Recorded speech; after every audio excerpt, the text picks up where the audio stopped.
여러분, 우리는 성경이 하나님의 말씀임을 믿습니다. 근데 이 하나님의 말씀은 기록된 목적이 있어요. 사도 요한이 이것을 누구보다 잘 알고 있었기 때문에 요한복음 20장 31절에서 성경을 기록하신 목적을 이렇게 이야기합니다. 오직 이것을 기록하면 너희로 예수께서 하나님의 아들 그리스도이심을 믿게 하려 하며 또 너희로 믿고 그 이름을 힘입어 생명을 얻게 하려 함이니라. 우리가 이 하나님의 말씀을 읽고 그리고 하나님의 말씀을 듣는 그 이유는 예수님이 그리스도이시고 그 그리스도이심을 믿는 자마다 생명을 얻게 하는 그 목적을 위해서 하나님께서 우리에게 성경을 주셨다는 말씀입니다. 이 목적을 이루기 위해서 성경은 한 말씀 한 말씀이 참 귀한 말씀인데 이 말씀이 기록된 의도를 또한 우리가 알아야 합니다. 저 같은 목회자나 설교자는요, 성경을 묵상하고 연구해서 그 말씀이 기록된 의도를 잘 파악해서 제가 먼저 은혜를 받고 그리고 그 받은 은혜를 우리 믿음의 백성들에게, 성도님들에게 잘 증거하는 것이 저의 바로 사명이라고 할 수가 있겠습니다. 네, 오늘 본문도 분명히 목적이 있고 의도가 있다고 할 수가 있겠지요. 오늘 우리가 읽었던 이 말씀은 2주 전에 우리가 묵상했던 그런 말씀이 되겠습니다. 우리가 이제 지난주에는 맥주 감사절 설교를 듣느라고 이 말씀의 의미를 잠시 이제 한 주 동안 미루어 두었는데, 하나님께서 이 본문 말씀을 주신 분명한 목적은 우리가 예수님을 바라보도록, 그것도 여러 것을 바라보는 것이 아니라 오직 주만 바라보도록 주님께서 그것을 우리에게 깨닫게 하시기 위하여 오늘 말씀을 주셨습니다. 왜냐하면 8절 말씀을 보세요. 8절에 보니까 제자들이 눈을 들고 보매, 자, 그 다음에 오직 예수 외에는 아무도 보이지 아니하는지라, 이렇게 성경에 기록되어 있어요. 그러니까 우리가 제자들과 같이 이 변화산에서 경험했던 신비한 체험인 오직 예수님만 바라보는 은혜를 하나님께서 오늘 말씀을 주시면서 그렇게 우리가 깨닫기를 원하시는 것이죠. 자, 여러분, 제자들이 보았던 예수님의 모습은 어떤 모습일까요? 변형되신 모습이었습니다. 변형되신 모습. 이것은 변화가 아니라 예수님의 본래 모습을 보여주신 것이라고 할 수가 있습니다. 예수님은 원래 하나님이시죠. 그리고 또 천지 창조의 아버지 하나님과 성령님과 함께 천지를 창조하시고 그리고 천국의 주인이실 뿐만 아니라 더 높은 보좌 위에서 모든 피조물로부터 영광과 찬송과 존귀를 받으기 합당하신 그런 분이셨습니다. 그런데 그럼에도 불구하고 인간의 모습으로 오셨는데, 그것도 가장 연약한 아기의 모습으로 이 땅에 오신 그런 분이셨습니다. 근데 예수님께서 이 변화산에서 경험한 그리고 목격한 이 예수님의 변형되신 모습은요, 원래의 모습이야, 본질의 모습이었습니다. 그 모습을 보니까 너무나 신기한 거예요. 제자들이 바로 그러한 모습을 오늘 본문 말씀을 통해서 이제 보게 된 것입니다. 여러분, 제자들이 예수님의 놀라운 모습, 이 신비한 체험을 했던 것처럼 이 말씀대로 저와 여러분도 제자들이 목격한 것처럼 예수님만 바라보는 그런 은혜가 오늘 말씀을 들으는 가운데 여러분의 마음 가운데 꼭 심겨질 수 있기를 바랍니다. 자, 그러면 여러분, 우리가 예수님을 바라보자, 이제 그렇게 우리가 주제를 가지고 말씀을 나눌 텐데, 2주 전에 우리가 왜 예수님을 바라보아야 하는지 3가지 이유를 우리가 살펴보았습니다. 첫 번째 이유 여러분 기억하시나요? 무엇이냐면 성숙하지 않는 나를 변화의 장이신 저 높은 곳으로 인도하시는 분이심을 우리는 믿어야 되는 것입니다. 그도 그럴 것이 예수님의 12제자 가운데 3제자만 택해가지고 지금 예수님께서 높은 산으로 올라가셨어요. 그 제자 이름이 누구일까요? 베드로. 성격이 어떻다고요? 좌충우돌, 나서기 좋아하는 열렬 그런 어떤 분자입니다. 또 그 다음에 우리의 2 아들들이 있었어요. 누구일까요? 야고보와 요한이었습니다. 천둥의 아들이라는 거예요. 우리의 아들이라는 거예요. 벼락의 아들이라는 거예요. 그러니 이들의 성격이 얼마나 벼락 같은지 아마 여러분들은 지지난주에 말씀을 들으면서 다 기억하셨을 것입니다. 성격이 아직도 변화되지 않고 성질을 부리고 여전히 내 자아가 살아있는 새 제자를 콕 집어가지고 새로운 제자 훈련을 하기 위하여 높은 산으로 데려가시는 그 예수님, 그 예수님께서 우리가 아직도 변화되지 않은 모습, 성숙하지 않은 모습이 있다면 우리를 콕 집어서 새로운 훈련의 장으로 인도하시는 분이시라는 것을 우리가 또 분명히 깨달았습니다. 그런 은혜를 우리가 또 누리게 될 것인데요. 여하튼 우리가 선택돼도 감사, 또 다른 제자들처럼 선택 안 돼도 감사하는 저와 여러분 되실 수 있기를 바랍니다. 지지난주에 또 우리가 살펴보았던 것처럼 우리가 왜 예수님을 바라봐야 될까? 우리가 바라봐야 될 주님은 두 번째는요, 우리의 내면과 외면의 전 존재를 변화시켜 주시는 분이시라는 겁니다. 예수님께서 변화되신 것처럼 우리도 변화시켜 주실 줄로 믿습니다. 여전히 성숙하지 못한, 아름답지 못한, 완숙하지 못한 그러한 모습들도 주님께서는 보시고 우리를 다 변화시켜 주시는데, 내면적으로나 외면적으로 모든 것을 다 변화시켜 주시는 분이실 뿐만 아니라, 내가 누군가를 위해 기도하잖아요. 저 사람 꼭 변화시켜 달라고 그렇게 기도하잖아요. 그러면 그분도 주님께서 변화시켜 주실 줄로 믿습니다. 주님 스스로가 변화되신 것처럼 또한 우리가 기도하는 나와 그리고 내가 중보하는 어떤 사람도 반드시 변화시켜 주실 거예요. 세 번째, 한 가지 더 이유 살펴보죠. 우리가 바라봐야 할 주님 어떤 주님이실까? 세 번째는요, 주께서 원하시면이라는 실천 고백을 듣기 원하신다는 거예요. 베드로는 이 말씀 이전에 아름다운 신앙 고백을 했어요. 주는 그리스도시요 살아계신 하나님의 아들이시니이다. 이렇게 신앙 고백을 했는데 아직도 이 신앙 고백은 베드로의 성숙을 만들어내지 못했기 때문에 이제 변화산으로 데리고 갔는데, 이 변형되신 예수님의 모습을 보고 초막셋을 짓겠다고 했는데, 이 초막셋을 짓기에 앞서서 한 가지 베드로의 실천 고백이 있었어요. 뭐냐면은 주께서 원하시면, 내 뜻이 아니라, 내 의지가 아니라, 내 경험이 아니라 주님께서 원하시면이라는 실천 고백을 원하신다는 거예요. 저와 여러분에게도 나의 모든 것 내려놓고 주님께서 원하시면이라는 실천 고백을 드릴 수 있기를 바랍니다. 자, 오늘도 계속해서 이 세 가지 우리가 주님만 바라봐야 될 이유를 살펴본 이후에 네 가지, 다섯 가지, 여섯 번째 그 이유까지 살펴보게 될 텐데, 결론은 이거예요. 저만 한번 따라서 한번 해보실까요? 오직 주만 바라보자. 오직 주만 바라보자. 그렇습니다. 우리가 오늘 말씀을 통해서 세 가지 더 이유를 살펴볼 텐데, 그 이유를 통해서 오직 주님만 바라보는 그 이유를 내 가슴에 새기고 여러분의 일생 가운데 주님만 바라보는 그런 축복이 있기를 주님의 이름으로 간절히 축원합니다. 자, 그러면 네 번째, 왜 우리가 주님만 바라봐야 될까요? 주님이 어떤 분이시길래? 네 번째 이유는요, 내가 들어야 할 메시지를 주시는 예수님이시기 때문에 우리는 주님을 바라보아야 될 줄로 믿습니다. 여러분, 우리는 사람은요, 누구라도 예수님을 만나게 되면 확연하게 구분되는 그런 시점이 있어요. 우리가 역사를 구분할 때 AD와 BC, 서기 전과 서기 후로 이렇게 나눠지잖아요. 서기 전을 영어로 BC라고 합니다. BC, Before Christ, 예수님 오시기 전이라고 이렇게 얘기를 해요.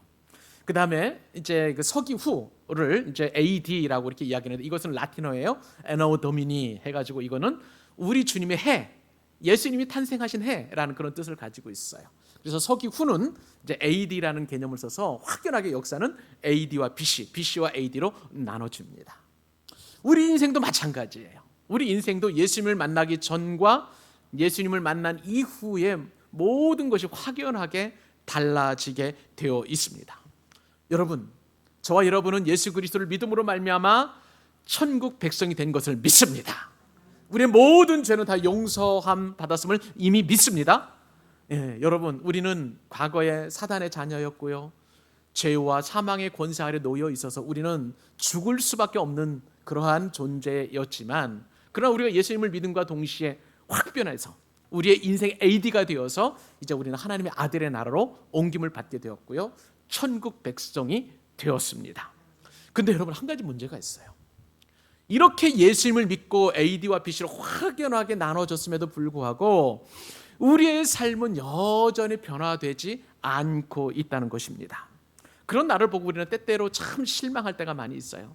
여전히 성질 부리고 여전히 변화되지 않은, 성숙하지 않은 그런 모습이 있고, 그러다 보니까 우리가 얼마나 내가 예수 믿는 거 확실해? 내가 뭐 이렇게 하나님의 자녀 확실해? 이런 의심이 들 정도까지 그렇게 우리의 변화되지 않은 모습으로 인하여 그렇게 고민하게 되는 것이죠. 자, 여러분, 오늘 본문에 등장하는 베드로와 야고보와 요한도 제자 훈련, 예수님 앞에 부르심을 받고 제자 훈련을 거의 3년 가까이 그렇게 받았습니다만은 여전히 그들은 변화되지 않고 있습니다. 변화산에서 예수님께서 오르신 이후에 그의 몸이 변화됐다고 우리가 성경 말씀을 통해서 깨달았어요. 그 영광스러운 모습으로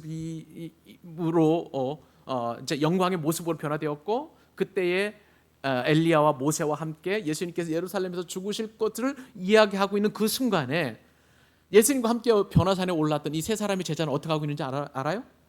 졸고 있었습니다. 마가복음에 보니까 그냥 조는 게 아니라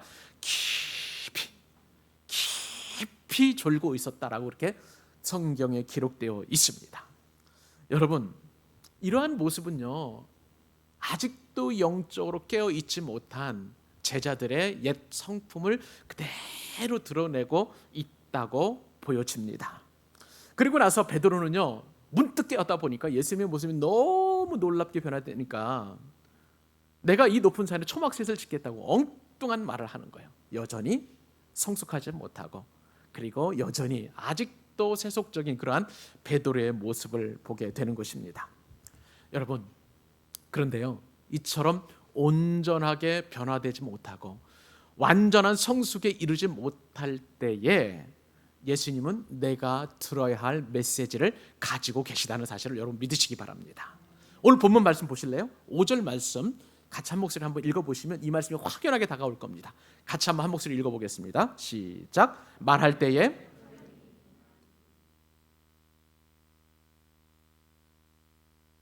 이는 내 사랑하는 아들이요 내 기뻐하는 자니 너희는 그의 말을 들으라. 여러분, 이 말씀을 보니까요, 내가 예수님을 믿어도 그 하나님의 뜻을 구분하지 못하게 되면 그 분별을 위해서 하나님께서는 반드시 우리에게 주시는 것이 있는데 구름의 사건을 우리 가운데 붙여주신다는 사실입니다. 제가 얼마 전에 약수를 뜨기 위해서 저 천년 약수터로 올라가는데요, 그때 날씨가 조금 흐리고 이제 구름이 꼈던 그런 날이었습니다. 제가 이제 밑에서는 뭐 별로 그렇게 인식하지 못했는데 산에 딱 올라가니까 얼마나 안개가 자욱한지, 아니 뭐 한 치 앞도 분간을 못하는 그런 어떤 상황이 전개가 된 거예요.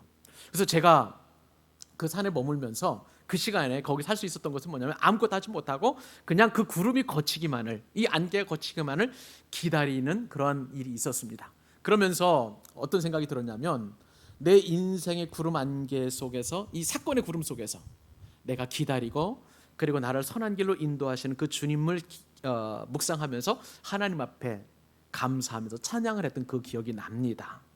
여러분, 하나님께서는요, 우리 가운데 사건의 구름을 일으키시는데 그것은 그 사건의 구름을 통해서 내가 하나님의 음성을 듣게 하시기 위한 하나님의 뜻이 있는 줄 여러분 믿으시기 바랍니다. 하나님께서는 우리에게 사건 구름을 일으킬 때에 말씀을 주시기 위한 거라는 거예요. 그리고 우리가 구름을 경험할 때 성경에서 구름은요, 하나님의 임재의 또 다른 상징입니다. 주전 1400년경이에요. 출애굽한 이스라엘 백성들이 하나님의 말씀에 주신 말씀대로 모세가 이제 그 말씀을 받아서 브살렐과 오홀리압에게 성막을 짓게 했습니다. 그리고 하나님께 주신 치수대로 다 성막을 아름답게 만들었을 때에 그 성막에 구름이 가득했어요. 그것을 일컬어서 쉐키나라고 합니다. 이 쉐키나, 그러니까 구름이 성막에 머물렀던 것은 뭐냐면 하나님의 임재의 상징이에요. 이 쉐키나의 영광이 그 성막에 드리워졌던 것을 보게 됩니다. 또 여러분, 솔로몬이 성전을 건립할 때가 주전 960년경이에요. 하나님께서 다윗을 통해서 성전 건축에 대한 꿈을 주시고 다윗이 아닌 솔로몬을 통해서 그 성전 건축을 이루게 하는데, 모든 성전이 하나님의 말씀대로 다 완벽하게 그 말씀대로 이제 건축이 되었을 때에 역시 솔로몬 성전에도 하나님의 영광의 쉐키나의 구름이 가득했던 것을 보게 됩니다. 이처럼 구름은 하나님의 임재의 상징인 것입니다. 베드로가 초막셋을 짓겠다고 말할 때에 그 구름 속에서, 이 사건의 구름 속에서 하나님의 음성이 들렸어요. 베드로가 분별 없는 말, 즉 이곳에 초막셋을 짓겠다라는 그런 말을 하니까 구름 속에서 이제 하나님의 음성이 들었는데 그것은 베드로에게, 그리고 요한과 야고보에게는 사건의 구름이었던 것입니다. 여러분, 내가 영적으로 깨어 있지 못한다면, 이 제자들처럼 영적으로 둔감해 있다면 하나님께서는 알맞은 어둠을, 그리고 알맞은 구름을 우리에게 일으키게 하셔서 나로 하여금 그 속에서 하나님의 음성을 듣게 하시는 것입니다. 그러므로 사건의 구름은 나에게 주실 하나님의 메시지라고 보시면 되겠습니다. 여러분, 혹시 여러분 인생 가운데 사건의 구름이 있습니까? 내가 도저히 이해할 수 없고 내가 도저히 받아들일 수 없는 그런 사건의 구름이 있다면 여러분, 그것은 축복의 시간이라고 생각하시기 바랍니다. 왜요? 그 구름 속에서 하나님께서 말씀해 주시기 때문입니다. 우리 인생에 어두운 사건의 구름이 몰려와도 그것은 남을 비추는, 오늘 본문 말씀에 보면 빛난 구름이라고 이렇게 표현되어 있어요. 여러분에게는 빛난 구름이 되게 될 줄로 믿습니다. 근데 이 세 제자들에게 하나님께서 음성을 들려주시는데 어떤 음성이냐면, 이는 내 사랑하는 아들이요 내 기뻐하는 자라고 그렇게 아버지 하나님께서 분명하게 이 사건의 구름 속에서 제자들에게 말씀하여 주십니다. 여러분, 이 음성 어디서 많이 들었던 그런 말씀 아닌가요? 예수님께서 세례 요한으로부터 요단강에서 세례를 받으시고 난 이후에 어떻습니까? 이 똑같은 말씀이 예수님에게 임했던 것을 보게 됩니다. 그 현장에 있었던 사람들은 이 음성을 분명하게 들었어요. 그러므로 이 음성은요, 놀라운 하나님 아버지의 음성이고 영광의 음성인 줄로 믿습니다. 아버지 하나님의 입장에서 볼 때에 예수님께서 순종하셨어요. 그리고 이제 그 순종의 마지막, 예루살렘에 가셔서 고난 받으실 그 일을 이야기하시는 것이 아버지 하나님의 마음에 흡족하신 거예요. 그러니까 하나님 아버지 입장에서 보면 이는 내 사랑하는 아들이요 내 기뻐하는 자라고 그렇게 칭찬하실 수밖에 없는 거예요. 하나님께서 하실 수 있는 최고의 칭찬을 지금 예수님께 하신 것입니다. 여러분, 우리가 누군가로부터 사랑받고 인정받는 것은 즐거운 일일까요? 슬픈 일일까요? 즐거운 일인 줄로 믿습니다. 예수님께서는요, 지금 아버지 하나님께 사랑의 음성을 들었고요, 인정의 음성을 들었고요, 칭찬의 음성을 들었습니다. 여러분, 이 음성은 우리가 누구를 바라보아야 할지 우리를 가르쳐 주시는 그런 음성이 되기도 합니다. 우리는 세상으로부터 음성을 들으려고 그래요. 끊임없이 환경으로부터 음성을 들으려고 그래요. 돈으로부터 우리의 음성을 들으려고 합니다만은 또 다른 어떤 내가 의지할 대상, 그것이 능력 있는 부모님이나 혹은 젊은 자녀들로부터 나를 인정하고 사랑한다라는 그런 말을 듣기를 원하지만, 그런 오늘 말씀을 분명하게 보니까 우리가 그러한 칭찬과 격려와 그리고 또한 사랑의 말씀을 들어야 될 분은 오직 하나님이신 줄을 여러분 믿으시기 바랍니다. 여러분, 근데 우리가 사건 속에서, 이 사건의 구름 속에서 하나님의 음성을 듣는다, 그렇게 사모한다고 했는데, 근데 여기에는 조금 주의할 일이 한 가지 있습니다. 어떤 분은 하나님이 이렇게 말씀하셨다라고 해서 그렇게 말하는 것을 스스럼 없이 하는 분들이 계세요. 이것을 좀 어려운 말로 직통계시라고 이렇게 이야기하는데, 저는 직통계시를 들었다는 분, 하나님의 말씀을 들었다는 분들이 굉장히 좀 걱정이 됩니다. 그리고 한편으로는 참 두려워요. 자, 저는 지금까지 지금 50몇 년 동안 신앙생활을 했는데 한 번도 하나님께서 저에게 직접 말씀해 주신 적이 없어요. 그러면 제가 좀 어떤 분 같으면은 제가 조금 신앙이 좀 떨어지거나 좀 믿음이 없으면은 내가 영성이 좀 떨어진 건가, 목사가 이래도 되는 건가, 그런 의심이 생길 텐데, 근데 한 가지 의심도 안 생기고 하나님이 나에게 음성 주시지 않는다고 그래서 내가 그렇게 불편한 게 하나도 없습니다. 왜냐하면 하나님께서 나에게 뜻을 말씀해 주실 때에는요, 성령께서 제 마음을 감동시켜 주세요. 자, 이번에는 누구를 섬겨라, 누구를 축복해라, 위로해라, 마음에 감동을 주시고 저를 격려해 주시고 할 수 있도록 용기를 주시는 거예요. 저는 그러면 그것이 하나님의 뜻으로 믿고 그렇게 섬깁니다. 말씀을 읽다가 확신을 주실 때도 있어요. 그것은 저는 분명히 하나님의 뜻으로 믿고 그렇게 순종합니다. 이것이면 충분한데, 근데 어떤 사람들은 이것 외에 그냥 하나님께 직접적으로 말씀하셨다는 거예요. 내가 너와 결혼하도록 하나님께서 말씀하셨다는 거예요. 근데 반대편 자매는 그런 말 들은 적이 없다는 거예요. 이렇게 오류가 생기는 것을 보게 됩니다. 사랑하는 여러분, 오늘 말씀을 깊이 묵상을 해보니까 왜 하나님의 음성을 직접적으로 들었다는 것이 우리에게는 굉장히 두려운 일인지, 그것은 우리 말씀을 통해서 우리가 확신을 해봐야 되는데, 여러분 오늘 본문 6절과 7절 말씀 한번 보시겠어요? 같이 한번 읽어보십시다. 자, 시작. 제자들이 듣고 엎드려 심히 두려워하니 예수께서 나와 그들에게 손을 대시며 이르시되 일어나라, 두려워 말라 하지 말라 하시니. 아멘.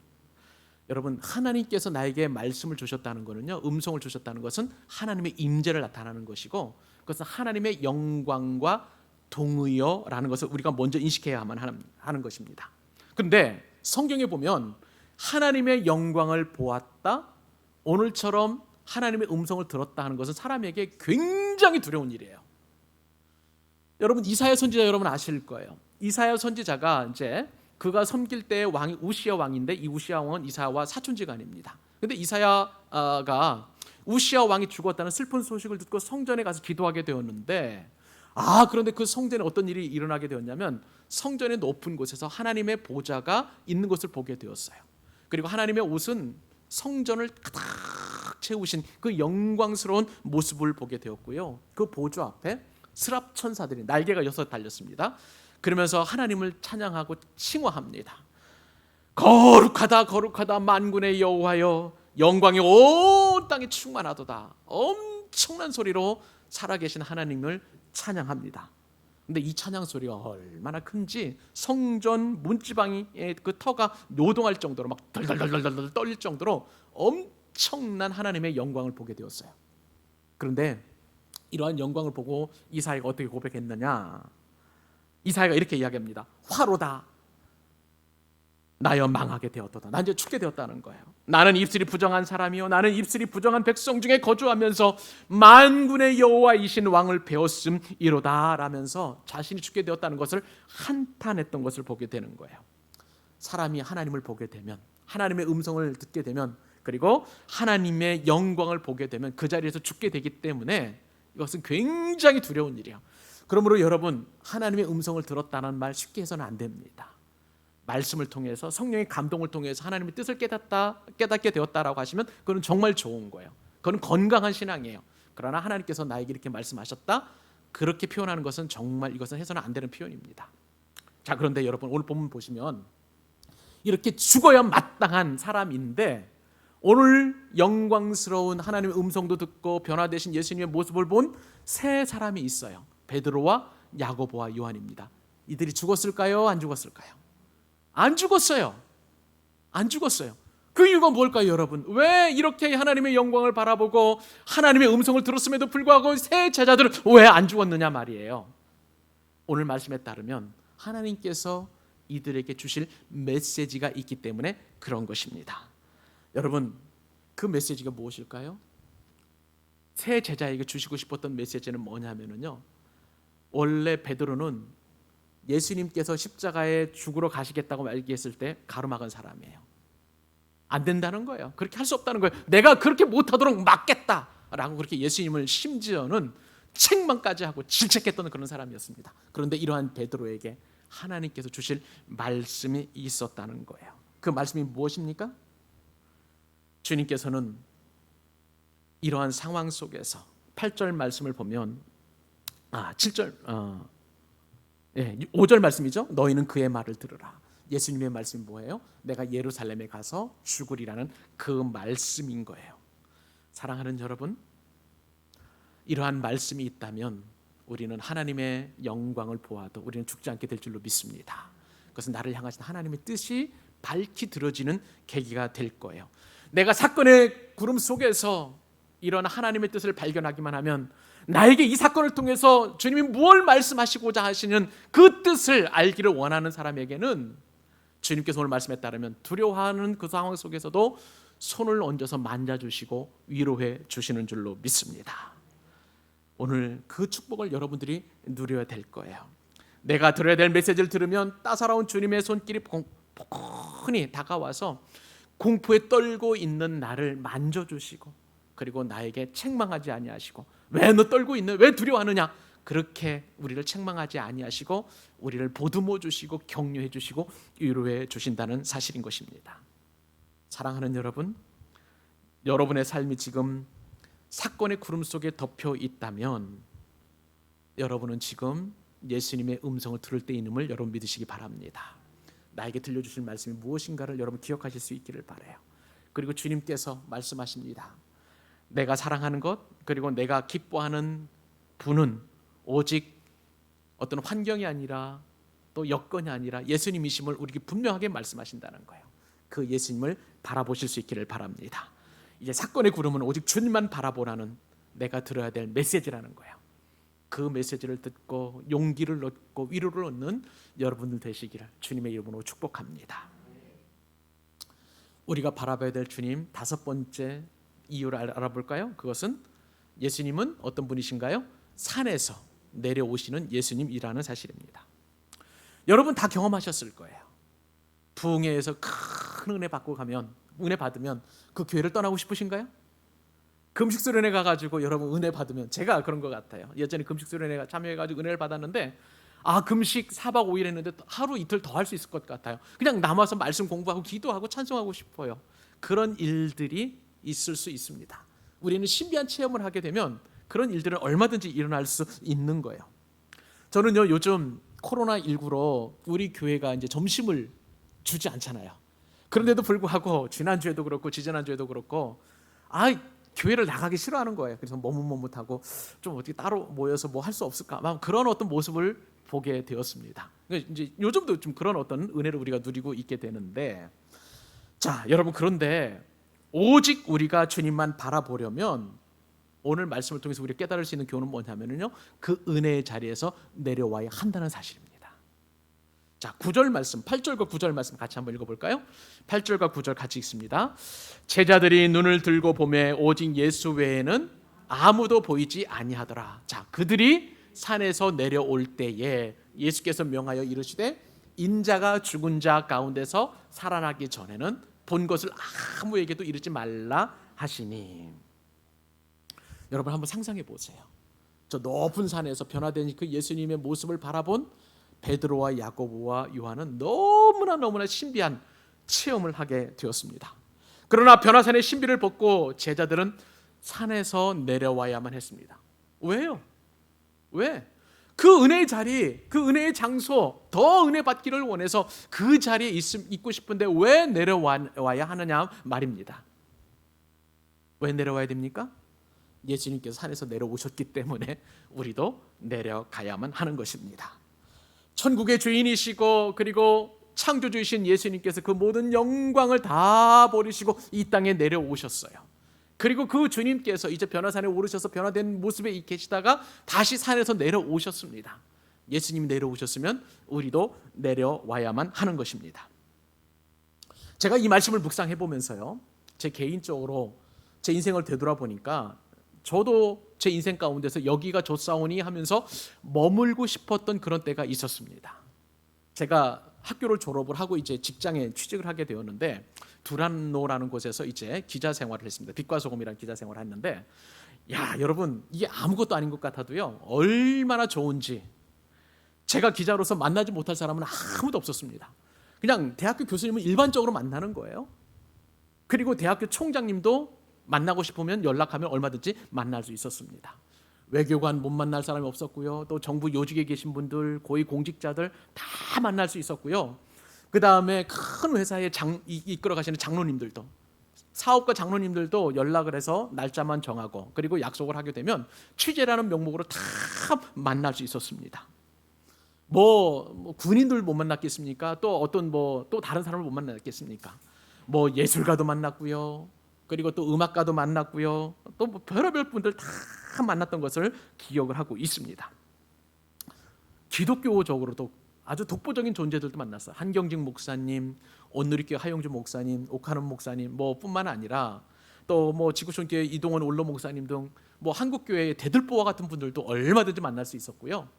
또 해외에서 유명한 선교사님들, 외국인 선교사님뿐만 아니라 국내의 유명한 선교사님들도 다 만나게 되었고, 또 뿐만 아니라 예를 들어서 이제 리고렌 목사님, 세들백 교회죠. 그리고 윌로우 크릭 교회의 빌 하이벨스 목사님도 얼마든지 만나서 취재하고 그리고 그분들의 귀한 말씀을 들었던 기억이 납니다.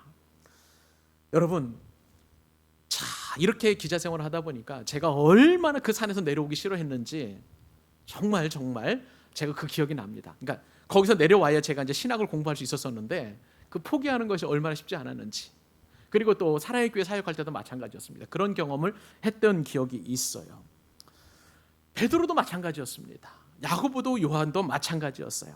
베드로나 우리는 저 높은 변화산 위에서 언제까지나 살고 싶어하는 그런 욕구가 있지만, 그러나 우리가 바라보아야 될 그 예수님께서는요, 산 아래로 내려오십니다. 여러분, 산 아래는 어떤 곳인지 아세요? 눈물이 있는 거예요. 고통이 있는 곳이에요. 아픔이 있는 곳이에요. 배반을 당하게 되는 곳이고, 외로움이 있는 곳이고, 질병이 있는 곳일 뿐만 아니라 마땅히 수고해야 하는 사명의 땅이 바로 산 아래인 것입니다. 예수님께서는 이 땅에서 우리가 잘 먹고 잘 살라고 아편과도 같은 그런 믿음을 주신 것이 아니라 바로 이 땅에서 수고하고 애쓰고, 그리고 이곳에서 하나님의 나라를 일구어 가도록 저와 여러분을 은혜의 자리에서 산 아래로 인도하시는 줄로 믿습니다. 여러분, 이 땅에서 우리의 삶의 정상은 없어요. 우리의 삶의 정상은 오직 하나님의 나라인 것입니다. 그럼 우리가 살짝 그 하나님 나라의 기쁨을 맛본다 할지라도 언제든지 내려와야만 하는 것입니다. 올라갔더라도 빨리 신속하게 내려와야만 하는 거예요. 네, 여러분, 오늘 본문 말씀을 보니까 산 아래로 제자들이 내려온다고 그랬는데 그냥 내려보는 것이 아니라 예수님께서는 경계하셨습니다. 주님께서 다시 살아나시기 전까지는 산 위에서 경험했던 이 놀라운 신비한 체험을 아무에게도 말하지 말라고 그렇게 경계하시고 명령하셨습니다. 왜요? 예수님께서는 정치적인 메시아로 이 땅에 오시지 않았어요. 그런데 사람들은 예수님을 그런 정치적인 메시아로 오해하고 있는 그런 상황이었습니다. 그런데 예수님께서 이렇게 신비하게 변화된 모습이 일반 무리들에게 그렇게 이야기가 된다면 예수님은 십자가를 지실 수 없는 거예요. 그렇기 때문에 예수님께서는 죽으시고 부활하신 그때까지 이 이야기를 아무에게도 말씀하지 말라라고 그렇게 말씀하시는 거예요. 여러분, 세상 사람들은요, 신앙 고백이 없으니까 십자가 사건과 부활을 공감하지 못하고 또한 그것을 공감하려 하지도 않습니다. 아까 우리 권사님 기도하신 것처럼 코로나19를 겪으면서 정부의 세상 사람들은 교회를 너무나 비방하잖아요. 왜? 주일날 교회에 가지 말라고 하는데 이제 공문까지 내려보냈다고 그래요. 왜 교회 가느냐? 권사님 기도하신 것처럼 노래하면은 입에서 비말이 침이 튀어나가서 이제 코로나를 옮길 수가 있는데 왜 교회에서 노래를 하느냐? 성가대 하지 말라, 그렇게 이야기하고 있고요. 또 교회에서 왜 밥을 먹느냐? 왜 교회에서 소그룹 하느냐? 하지 말라.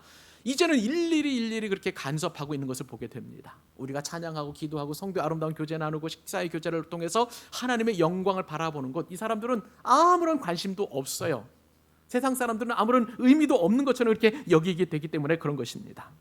그러나 우리는 교회에서, 교회는 영적인 높은 산이에요. 변화산인 것입니다. 그곳에서 우리가 경험한 은혜나 또 놀라운 축복은 때가 될 때까지 우리가 절제할 필요가 있는 것입니다. 이곳에서 경험한 영광스러움, 이곳에서 경험한 놀라운 은혜, 이것은 때가 될 때까지 우리가 절제하면서 아껴둘 필요가 있다는 것이죠. 아무리 엄청난 은혜를 받았다 할지라도 예수님처럼 때가 될 때까지 기다릴 필요가 있다는 것을 오늘 말씀을 통해서 우리에게 주님은 교훈해 주신 것을 보게 됩니다. 사랑하는 여러분, 주님의 영광을 보았으면 내려와야 할 산이 있음을 여러분 믿으시기 바랍니다. 저와 여러분은 세상으로 부름받은 사명자들이에요. 여러분, 불교는 수행의 장소로 어디를 선택하는지 아세요? 깊은 산속입니다. 산속이에요. 그러나 우리는 삶의 예배의 장소와 그리고 우리는 예배의 장소가 어디냐면 세상입니다. 아멘이시죠? 우리는 세상으로 부름받은 사람들이에요. 우리에게 세상은 예배의 장소이고 신앙의 자리인 줄로 믿습니다. 불교는 수행을 위해서 속세를 벗어나야 하기 때문에 세상을 버려야 하지만 우리는 그러나 은혜 받은 자로서 가야 할 곳은 세상인 것이에요. 세상에서는요, 때가 될 때까지 절제가 필요합니다. 그 대신 말없이 섬기고 그리고 희생해야만 하는 것입니다. 우리는 말보다 섬김과 희생이 앞서야 될 줄로 믿습니다. 우리가 말보다 행동과 섬김으로 먼저 섬겨야 될 불신가족이 있어요. 믿지 않는 동료들이 있습니다. 그리고 내가 내려오기만을 간절히 기다리는 친구도 있는 거예요. 그들에게 손이 먼저 가고 발이 먼저 가서 십자가를 지신 예수님을 증거하는 그러한 삶을 살기를 원하시는 것입니다. 예수님께서 산으로 내려가신 것처럼 우리도 산으로 내려가서 세상으로 나아가는 여러분 되실 수 있기를 주님의 이름으로 축복합니다. 마지막 여섯 번째, 우리가 바라보아야 될 주님 어떤 분이실까요? 말씀을 이루시는 예수님이십니다. 여러분, 예수님 당시에 유대인들은요, 믿음이 나름대로 있었어요. 메시아가 오시기 전까지 엘리야가 먼저 온다는 그런 믿음이 있었습니다. 이것은 그들이 가지고 있는 허황된 그런 믿음이 아니라 이미 구약 성경의 말라기의 맨 마지막 절에 이것이 약속되어 있었습니다. 말라기서 4장 5절 6절 제가 읽어볼까요? 보라, 여호와의 크고 두려운 날이 이르기 전에 내가 선지자 엘리야를 너희에게 보내리니 그가 아버지의 마음을 자녀에게로 돌이키게 하고 자녀들의 마음을 그들의 아버지에게로 돌이키게 하리라. 돌이키지 않으면 두렵건대 내가 와서 저주로 그 땅을 칠까 하노라 하시니라. 여러분처럼 신령한 분이라면 여기서 메시아에 앞서 보내실 그 엘리야가 누구라는 것 여러분 잘 아실 거예요. 아시죠? 네. 그런데 제자들은 메시아 앞에 오는 이 엘리야가 누구인지 몰랐어요. 그들의 마음이 둔했기 때문에 그렇습니다. 그래서 변화산에서 모세와 함께 나타난 엘리야가 혹시 이 구약 성경 마지막에 예언됐던 엘리야가 아닐까 싶은 마음이 제자들에게 있었던 것인데요. 근데 예수님께서 그것을 분명하게 명쾌하게 해석해 주십니다. 자, 오늘 본문 10절로 13절 같이 한번 한 목소리를 읽어보겠습니다. 시작. 제자들이 물어 이르되 그러면 어찌하여 서기관들이 엘리야가 먼저 와야 하리라 하나이까? 예수께서 대답하여 이르시되 엘리야가 과연 먼저 와서 모든 일을 회복하리라. 내가 너희에게 말하노니 엘리야가 이미 왔을 때 사람들이 알지 못하고 임의로 대우하였도다. 인자도 이와 같이 그들에게 고난을 받으리라 하시니 그제서야 제자들이 예수께서 말씀하신 것이 세례 요한인 줄을 깨달으니라. 여러분, 제자들은요, 예수님을 따라다니면서도 예수님 앞에 왔었던 세례 요한이 구약 성경 말라기에 예언된 엘리야라는 사실을 몰랐습니다. 예수님은 제자들에게 실제로 엘리야가 먼저 왔는데 사람들이 그를 함부로 대했다라고 말씀하십니다. 그리고 헤롯이 죄와 회개와 심판을 외친 엘리야를 목베어 죽인 것처럼 예수님이 빌라도에 의해서 십자가에 못 박히신다는 사실을 간접적으로 이렇게 말씀하시고 계시는 거예요. 예수님께서 이렇게 말씀해 주시니까 그때서야 제자들이 예수님 앞에 왔던 세례 요한이 구약 성경에 예언되었던 엘리야였구나, 그렇게 깨달은 것입니다. 여러분, 이 말씀을 통해서 메시아 전에 엘리야가 오리라는 예언은 예수님이 이 말씀이 하신 것을 통해서 이제 제자들은 확실히 그 말씀이 성취되었다는 사실을 알게 되었습니다. 여러분, 예수님은요 결코 하나님의 말씀을 가볍게 여기지 아니하시는 분이십니다. 1.1획도 변함없이 그대로 이루어지리라고 주님께서 말씀하시고 실제로 예수님의 탄생과 예수님의 사역과 예수님의 죽으심과 예수님의 부활과 모든 것들은 그대로 말씀대로 이루어지었던 것을 우리는 믿음으로 고백합니다. 단 한 가지도 다시 오실 예수님 그 한 말씀만 이루어지기 때문에 이 말씀도 반드시 이루어질 줄을 우리는 믿습니다. 여러분, 하나님은 말씀대로 세례 요한을 보내어 주셔서 예수님의 길을 준비하게 하셨습니다. 그리고 그뿐만 아니라 예수님의 탄생부터 죽음까지 선지자의 예언을 통해서 많은 것을 알려주셨고 예수님은 그 예언을 완벽하게 이루셨습니다. 여러분, 유대인들은요 그러나 이것을 알지 못하고요 받아들이려고 하지도 않았어요. 그들은 성경을 많이 안다고 자부했던 사람들입니다. 율법을 그 누구보다도 전문적으로 안다고 자부했던 사람들이에요. 그런데 말씀이 이루어진 사실을 그들은 깨닫지 못했던 거예요. 여기서 우리는 참된 믿음이 무엇인가를 알게 됩니다. 믿음은 지식이 아니라 헌신이라는 사실입니다. 바리새인과 서기관들 그리고 대제사장들은 예수님께서 엘리야를 먼저 보내신다는 사실을 다 알고 있었지만 그러나 엘리야를 보내신 그것이 세례 요한이라는 줄을 아무도 알지 않았고 또 그 예언이 성취되었다는 사실도 인정하지 않았습니다. 여러분, 우리가 성경을 많이 알면 알수록 하나님에 대한 지식이 아니라 그것이 나의 교양이 아니라 그 말씀이 나의 생명으로 나타나 역사해야 될 줄로 믿습니다.